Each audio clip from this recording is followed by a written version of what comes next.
एक समय की बात है। किसी जंगल में एक बहुत ही घना बरगद का पेड़ था।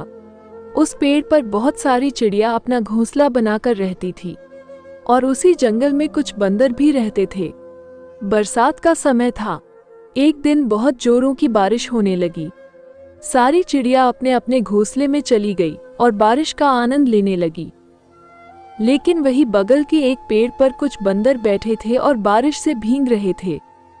कुछ देर बाद बारिश बहुत ज्यादा होने लगी तो वे ठंड के मारे कांपने लगे और उस बारिश से बचने के लिए पेड़ के डाली से चिपके हुए थे।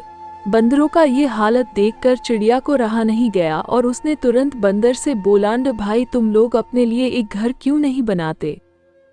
तुम्हारे पास तो 2 हाथ हैं, इससे तुम अपने लिए एक अच्छा सा घर बना सकते थे। लेकिन तुम लोग पूरे दिन इधर उधर घूमते रहते हो और तुम्हें आने वाली बरसात की कोई चिंता ही नहीं रहती है।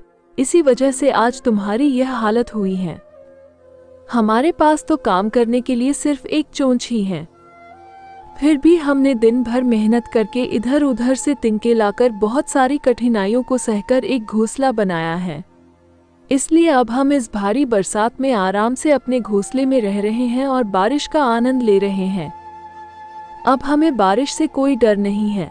चिड़ियों की ये बात सुनकर सारे बंदर बहुत गुस्सा हो गए।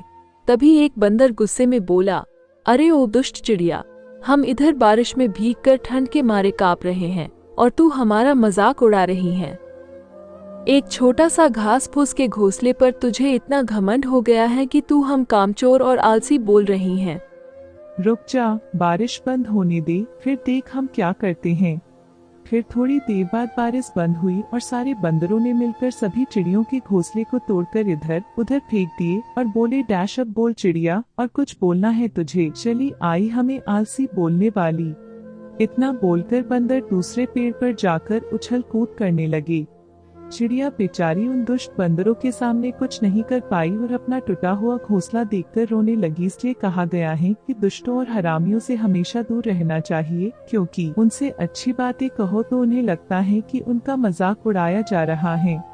इसलिए कहा जाता है कि सांप को दूध पिलाना उसके जहर को बढ़ावा देने के बराबर है।